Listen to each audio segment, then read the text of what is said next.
Сәлеметсіздер ме, құрметті оқушылар? Қазақстан тарихы 5-ші сынып. Бүгінгі біздің өтетін сабағымыздың тақырыбы алғашқы адамдардың өмірі. 2-ші сабақ. Сабағымыздың зерттеу сұрағы алғашқы адамдар қалай өмір сүрді? Сабағымыздың мақсаты алғашқы адамдардың тұрмыс тіршілігін шығармашылық түрде көрсету. Сенің меңгеретінің бүгінгі сабақта алғашқы адамдардың тұрмыс тіршілігімен танысасыз және қалай өмір сүрді деген сұраққа жауап беру. Балалар, сақтадағы суретке қарап ойланып көрейікші. Неліктен адамдардың бірігіп ұжымдасатыны туралы ойланыңдаршы. Адамдар не себепті бірігеді? Не себепті олар ұжымдасады? Енді бүгінгі сабақта балалар, біз мынандай сұрақтарға жауап іздеп көрейік. Алғашқы адамдар топтасып өмір сүрді ме? Адамдарда туыс деген түсінік қашан пайда болды деген сұрақтарға жауап іздеп көрейік. Алғашқы адамдар топтасып өмір сүрді ме? Алғашқы адамдар топтасып тобыр болып өмір сүрді. Бірге аң аулап, жыртқыш аңдардан қорғанды. Тобырлар бір жерде ұзақ тұрақтамаған. Олар жеуге жарамды өсімдіктері мол, жануарлары көп аймақты іздеп, бір жерден екінші жерге көшіп жүрді. Бір тобырда шамамен 30-40 адам болған. Тобырдың құрамы тұрақты болмады балалар. Бір тобырдан бөлініп қалған адам басқа тобырға қосылатын болған. Ең алғашқы ұжым тобыр. Сендердің оқулықтарында берілген мәліметке назар аударайық. Ежелгі адамдардың өмірі қиын болды. Қатал табиғи жағдайларға адам тіршілік үшін күресті осындай жағдайларда. Адам әртүрлі жыртқыш аңдардың арасында өмір сүрді. Улы жәндіктер мен жыланнан, тағы басқа дүниелердің сақтану үшін адамдардың тәжірибесі жеткіліксіз болды. Түрлі аурулар, жарақаттар адамның өмірін қысқартты балалар. Алғашқы адамдардың уақыты қорек іздеумен өтетін. Міне, сондықтан да алғашқы адамдар тобыры бір жерде ұзақ тұрақтамаған. Олар жеуге жарамды өсімдіктері мол және жануарлары көп аймақты іздеп, бір жерден екінші жерге көшіп қонып жүрген. Алғашқы адамдарға топтасып, тобыр болып өмір сүрген тиімді болды. Бірақ тобырдың құрамы тұрақты болған жоқ. Олар жаңағы айтып кеттім, бөлініп қалған адам басқа тобырға қосылып, бірге өмір сүре беретін болған. Бір тобырда 30 адамға дейін болған екен. Енді адамдарда туыс деген түсінік қашан қалыптасты деген сұраққа жауап беретін болсақ, адамдар тобыры бірте-бірте рулық, туысқандық ұжым саналатын руларға біріккен екен. Алғашында ру ішінде аналардың беделі жоғары болған, олар көбіне үй шаруасымен айналысқан. Кейін ру ішінде тәжірибесі мол, қариялардың беделі арта түседі. Руға қатысты мәселелер қариялардың қатысуымен жалпы жиналыста шешілетін болған. Бұл мәліметті дәптерге жазып қоямыз балалар. Руға қатысты мәселелер қариялардың қатысуымен жалпы жиналыста шешілетін болған. Ру мүшелері жасаған еңбек құралдарын барлығына ортақ болған. Енді келесі мәліметті де балалар дәптерге жазып алуды ұсынамын. Рулық қауым алғашқы адамдардың туыстық жағынан бірлесіп өмір сүрген ұжымы. Адамдардың тобыры бірте-бірте туысқандардың ұжымы болып саналатын руға бірікті дедім. Қазір ғана айтып өттім. Саналы адамның қалыптасу тұсында адамдарда жаңағы туыс деген түсінік пайда болған. Яғни бір-біріне қамқорлық жасады, руластармен бірге өмір сүрді. Адамның өмірінде рудың маңызы өте жоғары болды. Оның әр мүшесі ру тарапынан қамқорлыққа ие болды. Жаңағы ру мүшелері қауіпті жағдайларда бір-бірін қорғады, жасаған еңбек құралдарымен бөлісті. Яғни құралдар меншік барлығына ортақ болды. Азық-түлік ру мүшелері арасында тең бөлінді. Осындай рулық қауымдар шамамен 40 мың жыл бұрын пайда болған екен. Енді балалар, алғашқы адамдардың өміріне саяхат жасап көрейік. Мені мұқият тыңдаңдар. Біз олардың тұрақтарына жақындап, не болып жатқанын көрейікші. Көзімізді жұмып, елестетейік.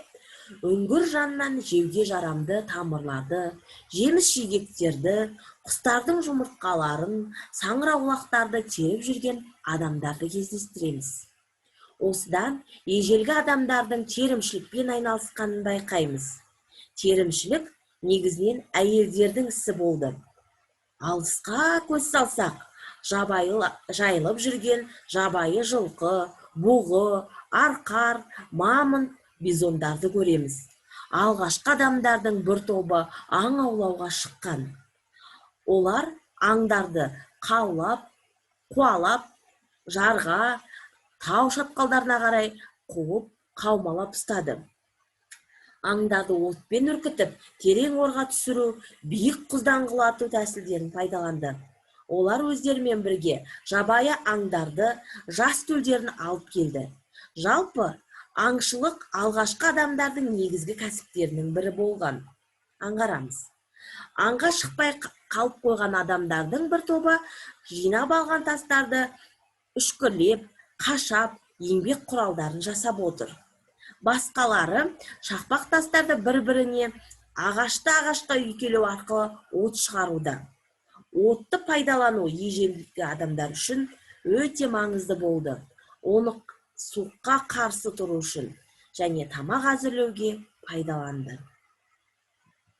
Енді балалар, алғашқы адамдардың өміріне саяхатымызды жасадық. Суретке қарап, суреттен алғашқы адамдардың күнделікті өмірін көреміз екінші суреттен. Менің айтқан саяхатыма сәйкес келе ме екен? Қазір есте сақтағанымызды ойланып дәптерімізге түсіретін боламыз балалар. Енді ойланайық, неліктен отты игеру маңызды оқиға болып табылды? Осы сұраққа жауап беріп көрейік.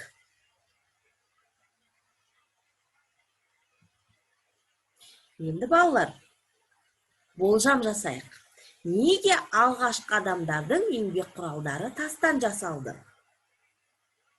Суретте біз тас дәуірінің еңбек құралдары бұдан 500-800 мың жыл бұрын жасалған, Қаратау жотасынан табылған тас дәуірінің еңбек құралын көріп отырмыз. Жамбыл облысындағы Арыстанды өзені бойы мен Қаратау жотасынан табылған еңбек құралдары бұдан 1 миллион жыл бұрын өмір сүрген алғашқы адамдар жасаған екен. Бұлар тастан жасалған қазғыш таяқ, үшкір тас, шапқы, кескіш, шоқпар, аң сүйектерінен ойылған үшкір құралдар. Алғашқы адамдардың еңбек құралдарын жасауда қолға ұстауға ыңғайлы тастарды таңдап алады. Еңбек құралдарын жасауда кез келген тас келе бермейтін, тек жарған кезде өткір, кескіш шеттерін беретін тастар ғана қолданылған екен.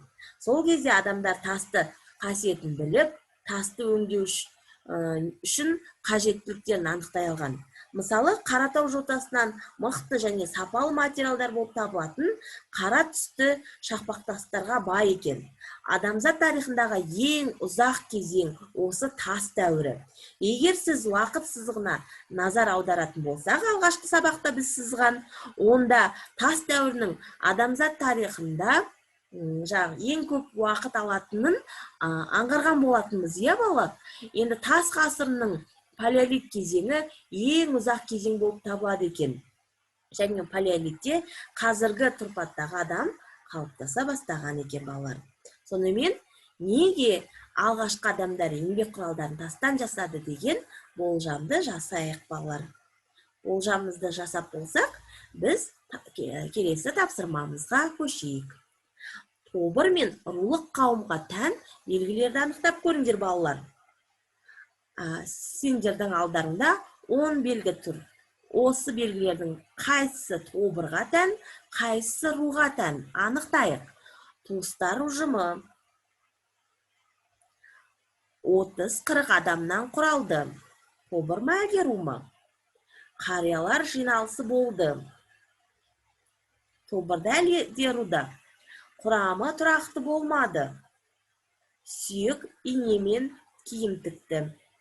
Алғашқы бірлестік болып құрылды. Еңбек құралдары ортақ болды. Яғни тобырда ма, руда ма деген сұраққа жауап береміз, е? Бір жерде тұрақтамады. Қариялардың беделі артты. Үнемі көшіп жүрді.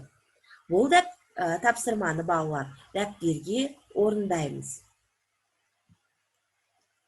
Енді балалар үйге тапсырма. Оқулықтың параграф 7, 22-25 беттегі тапсырманы оқып, мазмұнын түсініп, және керекті мәліметтерімізді бүгінгі сабақтан алған дәптерге жазамыз. Сабақ соңында әдеттегідей балалар рефлексия беруді ұмытпаймыз. Сабақта не түсіндіңдер? Жаңадан қандай факт білдіңдер? Қиналған сұрақтарың болды ма? Және келесі сабақта не білгілерің келеді? Осы сұрақтарды атап өтесіңдер. Осымен сабағымыз аяқталды балалар. Сау болыңдар.